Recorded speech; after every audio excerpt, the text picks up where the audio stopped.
In the midst of war, there was a single road, a road no one dared to walk. When Ibrahim Traoré rose to his feet at the Regional Security Council meeting, all the African leaders fell silent.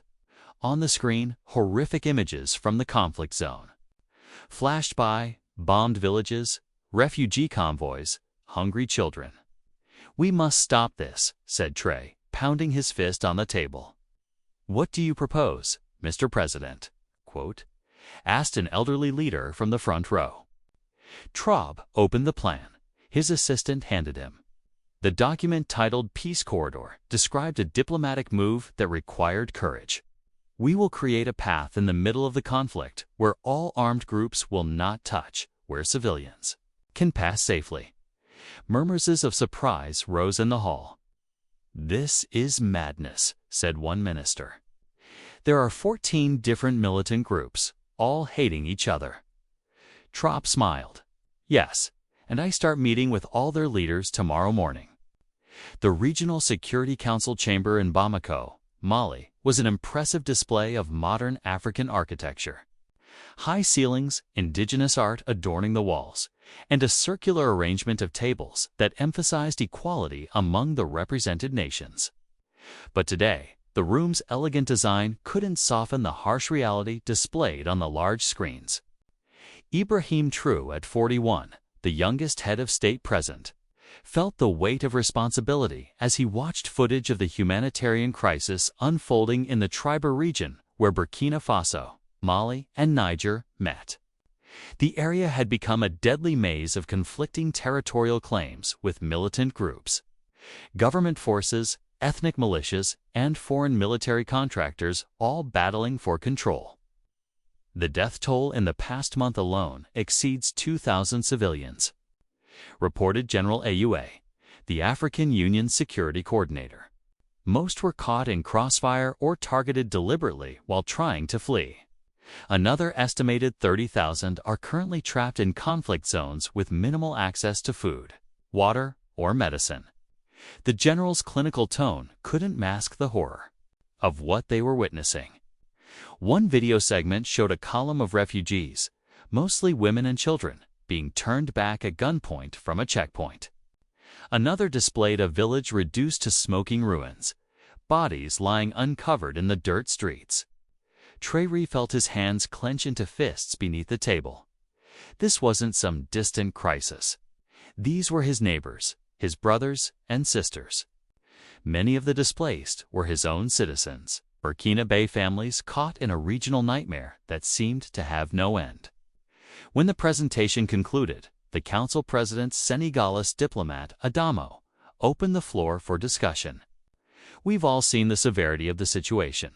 What concrete actions can this council take to address the immediate humanitarian crisis?" The familiar diplomatic dance began. The Malian representative spoke of sovereignty concerns and the primary responsibility of national governments. The Nigerian delegate emphasized the need for additional funding for refugee camps in stable areas. The Chadian minister suggested yet another UN resolution condemning the violence. Traoré listened, his frustration mounting with each well-worn phrase and diplomatic platitude. These were good people, committed leaders, but they were trapped in a paradigm that had failed consistently for years. More strongly worded statements, more ineffective peacekeeping mandates, more humanitarian aid that never reached those most desperately in need. Finally, he could contain himself no longer. Rising to his feet, Traoré interrupted the Guinean minister mid-sentence, a breach of protocol that immediately silenced the room. "Forgive me, colleagues," he began, his voice steady despite the emotions churning within him. "But we have been having this same conversation for years while the death toll rises. These are not abstract statistics. These are our people dying while we debate procedural matters and issue statements of concern."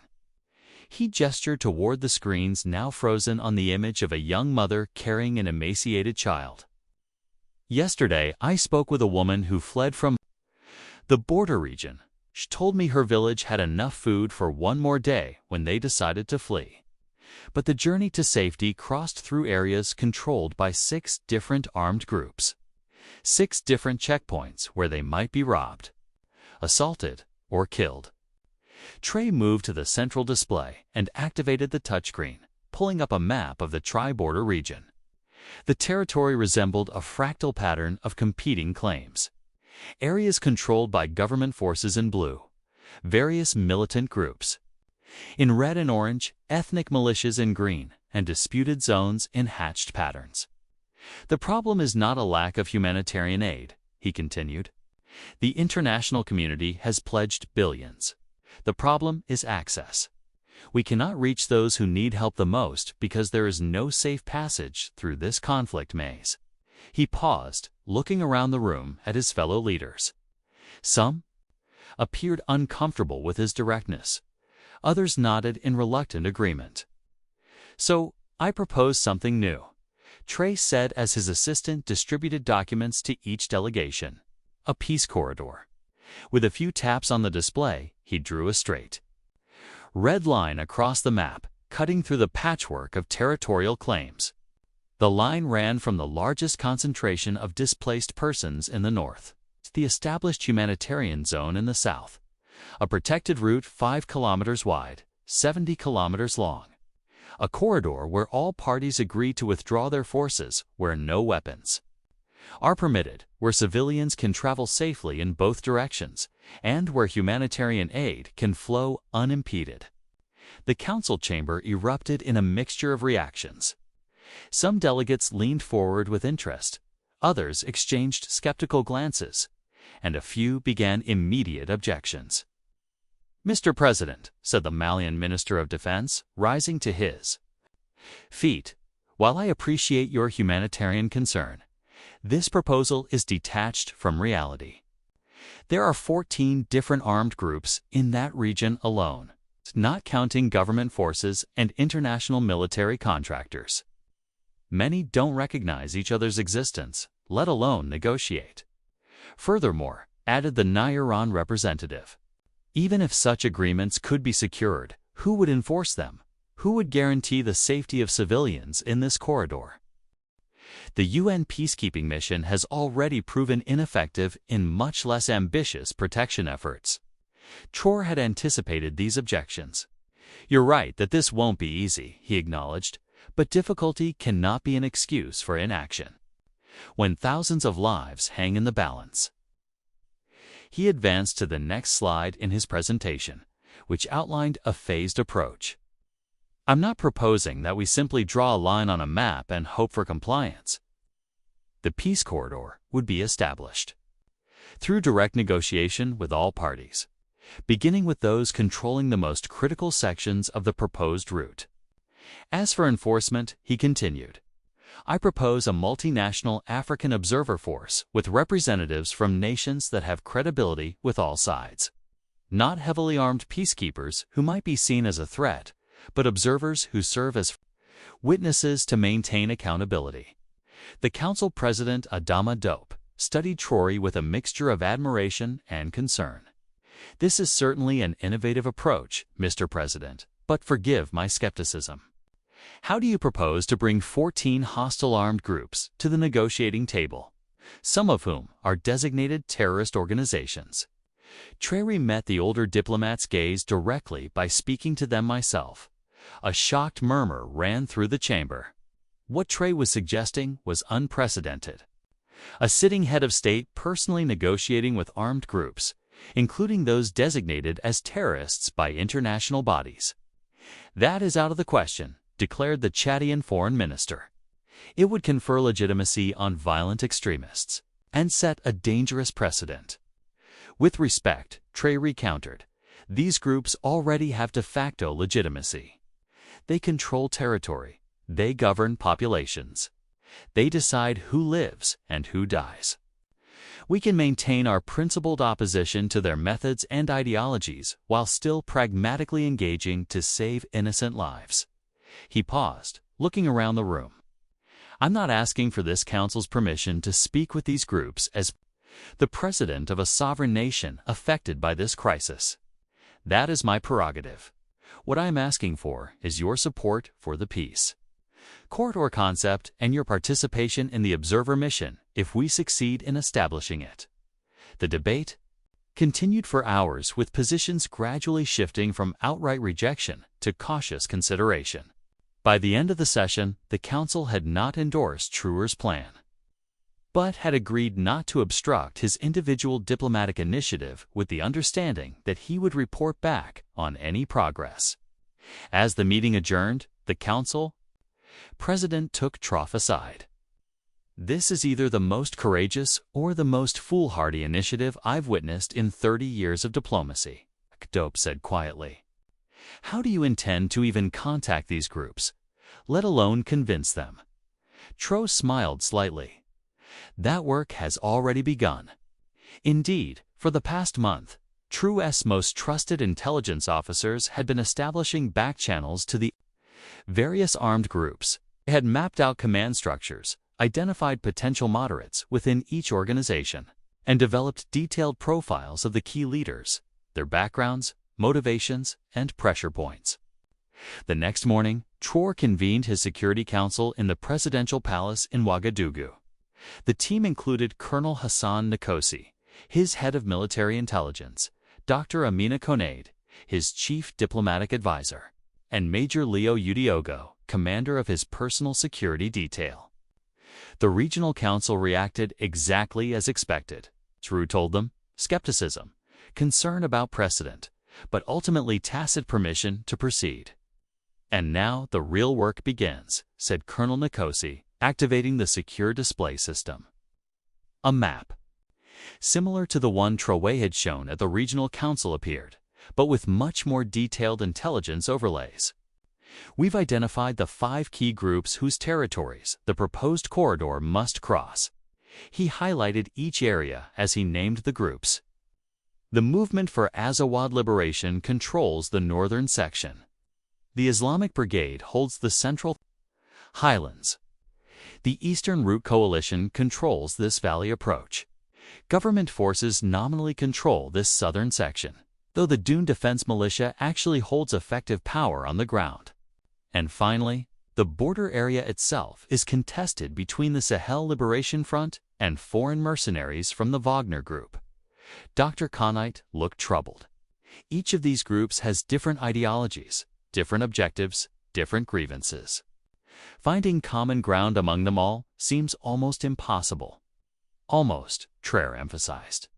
"But there is one thing they all ultimately need: legitimacy.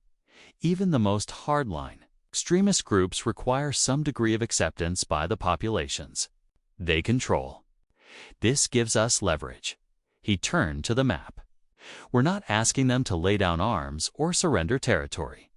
We're asking for a narrow corridor through their areas, a humanitarian passage that actually enhances their standing as responsible actors.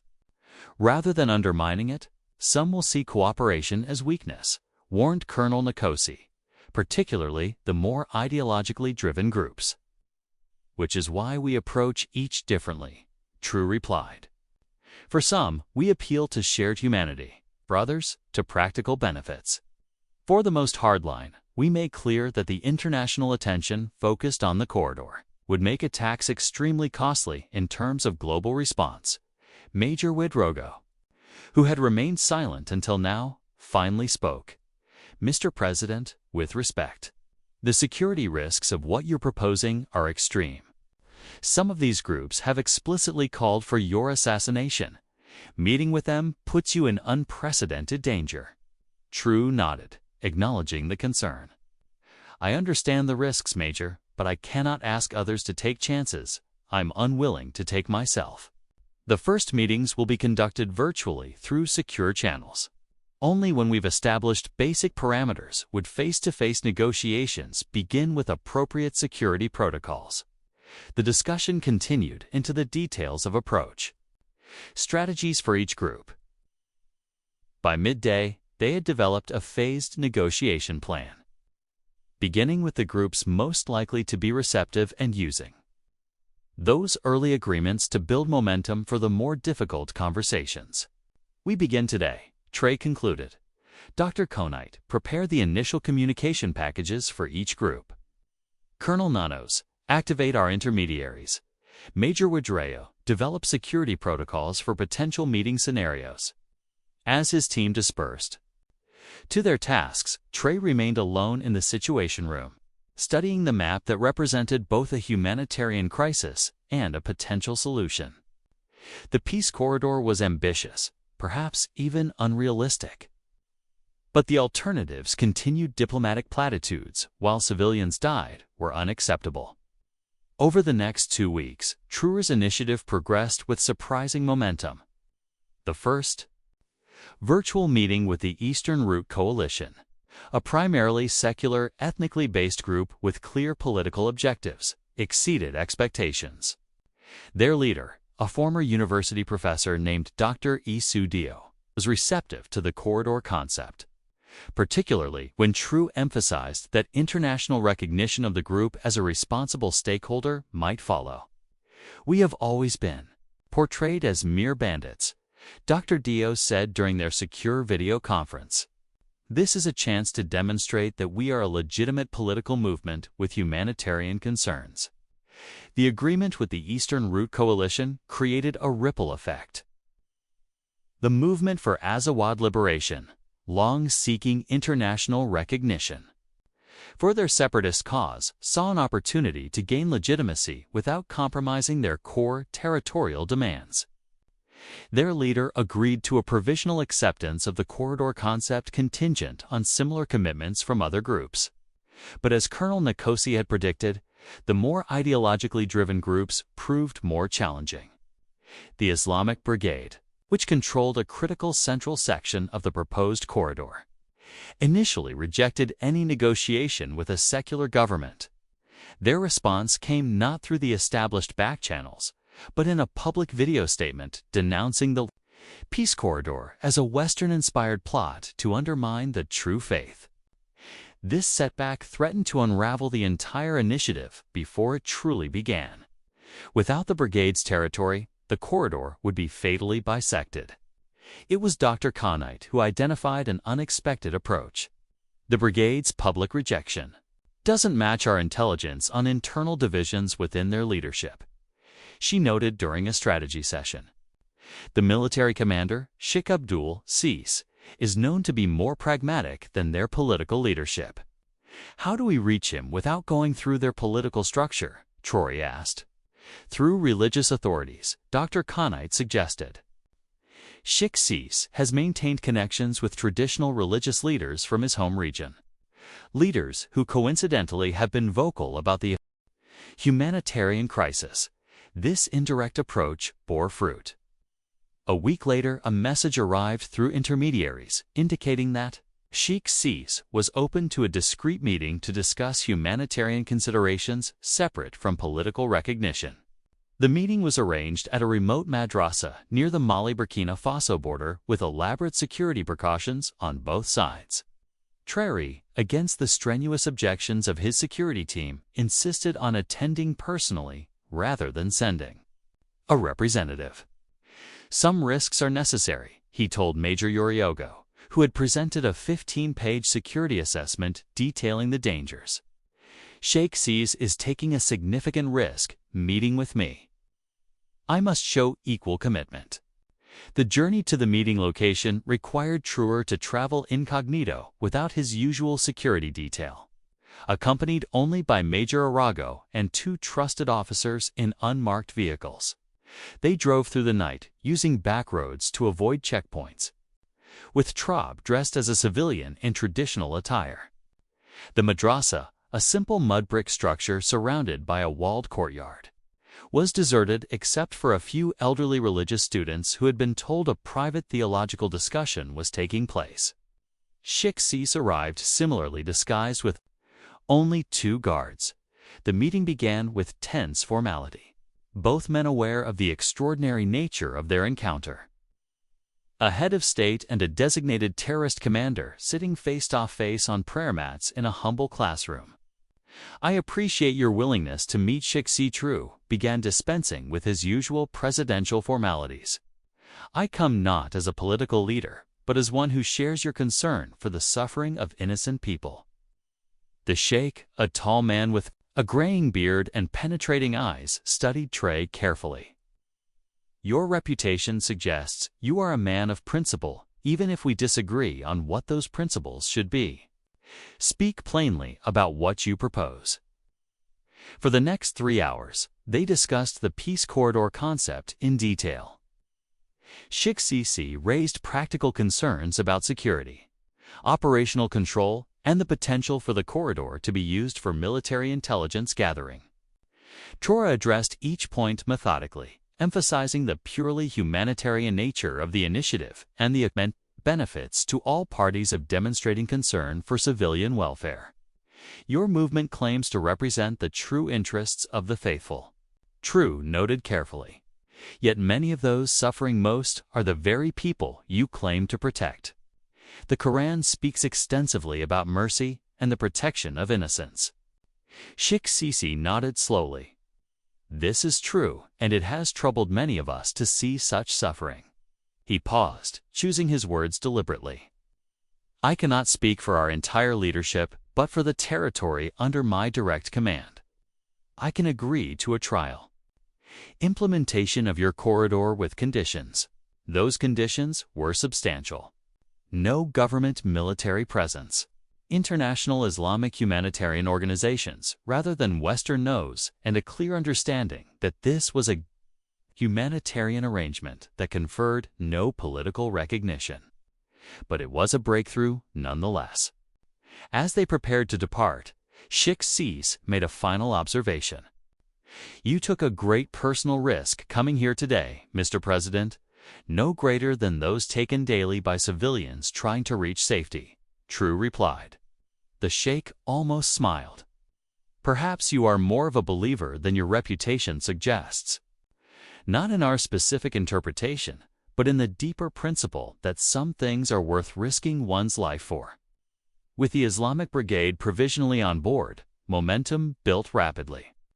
The Dune Defense Militia, concerned about being seen as obstructionist if other groups were cooperating, agreed to the corridor through their territory. Even the Wagner Group mercenaries, after intervention from their paymasters, who were sensitive to international opinion, indicated they would not obstruct the initiative.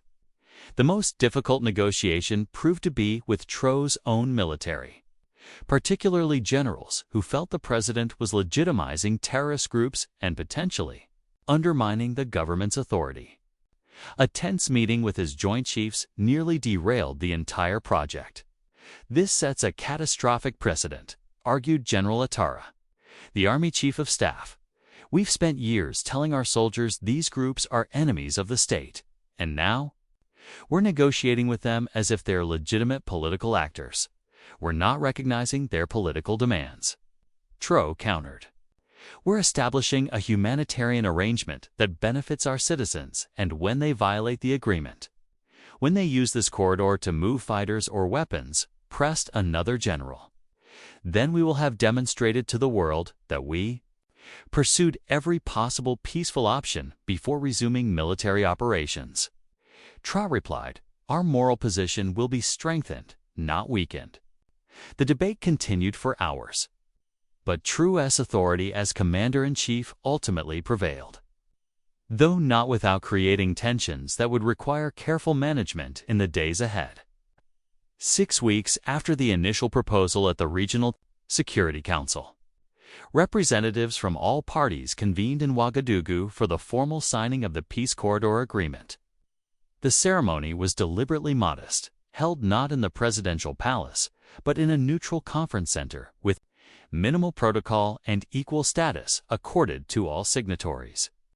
Each party signed separate but identical documents, allowing groups that refuse to recognize each other's legitimacy to participate without direct interaction. International observers from the African Union, United Nations, and various humanitarian organizations witnessed the signings. The agreement established a 5 kilometers wide corridor running 70 kilometers from the largest concentration of displaced persons to the established humanitarian zone. All armed actors would withdraw completely from this territory. a multinational African observer. Force would monitor compliance, but would be lightly armed and only for self-defense.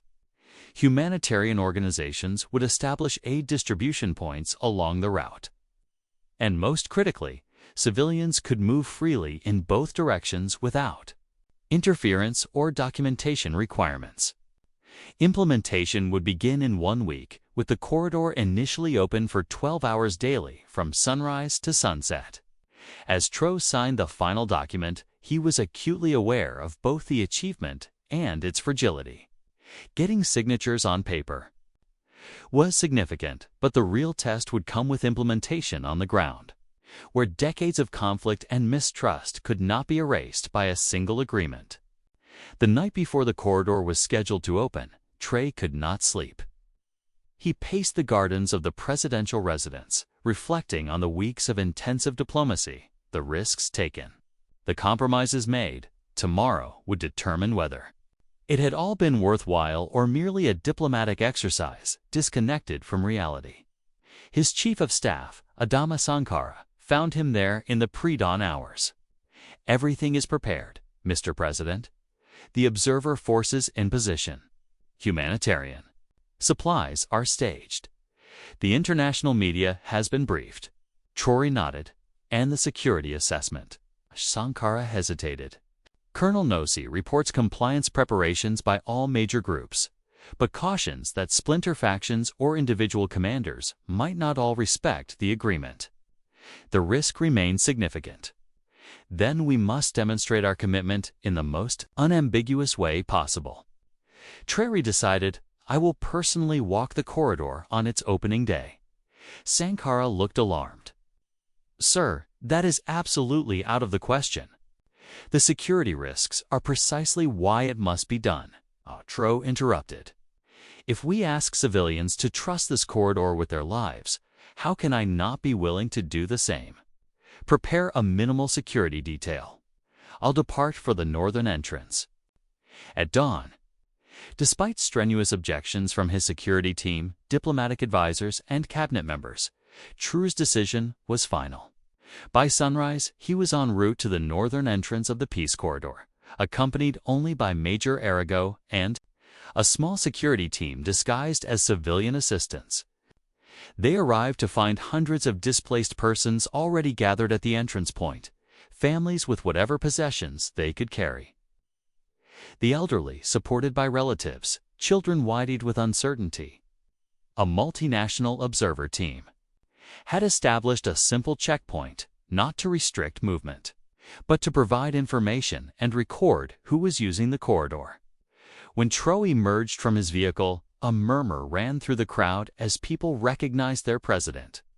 He approached the observers first, conferring briefly with the team leader, then turned to address the gathered civilians. "Today we begin an experiment in humanity," he said, his voice carrying across the anxious crowd. "This corridor exists because all parties to the conflict, whatever their differences, have recognized that innocent lives must be protected. It is a small space of peace in a land too long dominated by violence." He looked out at the faces before him, exhausted, fearful, but now tinged with hope. "I know many of you are uncertain whether this path is truly safe. That is why I will walk it with you today from this entrance to the humanitarian zone in the south." The announcement sent his security detail into barely concealed panic, but the effect on the civilians was immediate. A palpable wave of relief swept through the crowd. The president himself would walk the corridor. Perhaps it truly was safe. As Traoré prepared to begin the journey, an elderly woman approached him, leaning heavily on a wooden staff. "My grandson is still in our village, 10 kilometers beyond the northern entrance," she said, her voice quavering. "He is too ill to travel. Will aid workers be able to reach him through this corridor?" Traoré took her weathered hand in his. "That is exactly why this corridor exists. Not just for people to reach safety, but for humanitarian aid to reach those who cannot move. Give his location to the aid coordinators here, and I promise you, help will reach him." The woman's eyes filled with tears. "Then Allah has heard our prayers, Mr. President." At precisely 7 a.m., the peace corridor officially opened. Traoré, declining the vehicle offered by the observer force, began walking alongside the civilians. Major Euro and his team maintained a discreet, protective formation. But Traoré insisted on remaining accessible to the people, listening to their stories as they walked. The first 10 kilometers passed without incident, the corridor marked by simple flags on 5 meters poles lining both sides of the route. Observer teams were stationed at regular intervals, monitoring compliance with binoculars and reporting via secure radio. As they approached the territory controlled by the Islamic Brigade, tension visibly increased. This was the section where compliance had been most uncertain. Traoré maintained a deliberately unhurried pace, projecting calm confidence despite the knowledge that armed fighters were undoubtedly watching from concealed positions beyond the corridor boundaries. Near the midpoint of the corridor, a small group of men appeared ahead, standing directly in the path. The civilians faltered, some stopping in alarm. Major Euro moved closer to Traoré, hand discreetly near his concealed weapon. As they drew nearer, Traoré recognized Sheikh Cissé among the group. The sheikh was not in his usual military attire, but dressed in traditional religious garments. He stepped forward alone, meeting Traoré in the center of the corridor. "Mr. President," he acknowledged. With a slight nod, "I came to witness this myself." "Your presence honors the agreement," Traoré replied carefully, "and provides additional reassurance to these travelers." The sheikh surveyed the column of civilians stretching behind Traoré. "Many of these people fled from territories we control," he observed. "They feared us." "Fear is the inevitable companion of conflict," Traoré said, "but today offers a different path." After a moment's consideration, Sheikh Cissé made an unexpected gesture. "I will walk with you through our territory," he announced, "so all can see that this corridor is protected by all parties." This unprecedented image, the president and the militant commander walking side by side through the corridor, was captured by journalists permitted to document the opening. It would become the defining symbol of the initiative, powerful beyond any planned publicity. The 70 kilometers journey took nearly 10 hours, with Traoré walking the entire distance despite offers of transportation at various checkpoints. By the time they reached the southern entrance and the established humanitarian zone, thousands of civilians had successfully transited the corridor and aid convoys had begun moving in the opposite direction. International media coverage was immediate and extensive. The image of Traoré and Sheikh Cissé walking together dominated headlines globally, accompanied by stories of families reunited, medical aid reaching isolated communities, and a fragile but functioning space of peace amidst ongoing conflict. In the days that followed, the peace corridor exceeded even the most optimistic projections. Over 20,000 civilians safely transited in the first week. Humanitarian aid reached communities that had been cut off for months. Most significantly, all parties maintained their commitments despite occasional tensions and minor violations that were quickly addressed through the established communication channels. 2 weeks after the opening, Traoré returned to the Regional Security Council to report on the initiative's progress. The atmosphere was markedly different from his previous appearance. The skepticism replaced by cautious admiration. The diplomatic platitudes by substantive questions about expanding the model to other conflict zones. The peace corridor is not a solution to the underlying conflicts, Traoré acknowledged in his presentation. Those will require political processes, reconciliation efforts, and addressing root causes that go beyond our immediate humanitarian aims. But it has demonstrated that even in the most intractable conflicts, spaces of cooperation are possible when we focus first on protecting innocent lives. The Council voted unanimously to formally endorse the initiative and provide additional resources for the observer mission. Several member states indicated interest in adapting the model for similar humanitarian corridors in other regional conflicts. As the meeting concluded, the Council President Adam Ope approached Traoré privately. "You have achieved something remarkable," the veteran diplomat said. "Many of us, myself included, believed this was impossible. It remains fragile." True cautioned.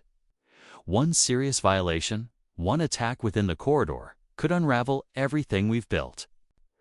"Of course," DOP agreed, "but you have created something precious.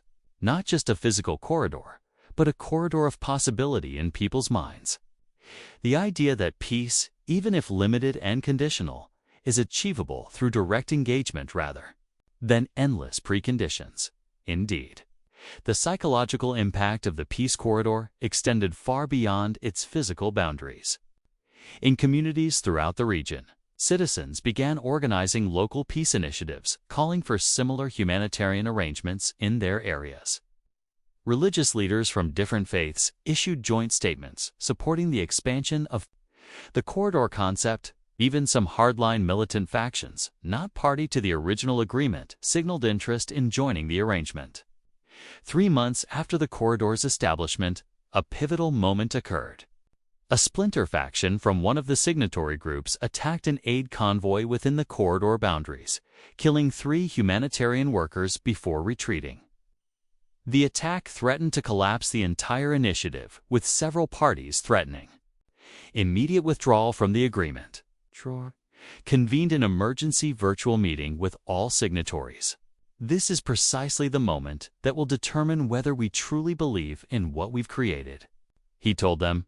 "If we abandon the corridor because of the actions of a few extremists, we give them exactly what they want: a return to total conflict where civilians have no protection." In a remarkable demonstration of the trust that had been built, the parties collectively agreed to maintain the corridor while pursuing the responsible faction. Even more significantly, it was Sheikh Cissé who led the effort to apprehend the attackers, demonstrating that the agreement would be enforced by all parties, not just government forces. Within 2 weeks, the perpetrators had been captured by the Islamic Brigade itself and turned over to a jointly established accountability mechanism. Another unprecedented development in a region where impunity had long been the norm. By the 6-month mark, the peace corridor had become an established feature of the regional landscape, expanded to include additional routes connecting isolated communities. Over 100,000 civilians had safely used the corridors. Humanitarian aid reached previously inaccessible areas, and perhaps most significantly, the daily operation of the corridors created ongoing communication channels between parties that had previously refused any contact. These operational connections gradually expanded beyond corridor management to include local ceasefires, prisoner exchanges, and eventually preliminary discussions about broader conflict resolution processes. The narrow space of cooperation had slowly begun widening into something more substantial. On the anniversary of the corridor's opening, Traoré returned to walk its length again, this time joined not only by Sheikh Cissé, but by representatives from each of the signatory groups.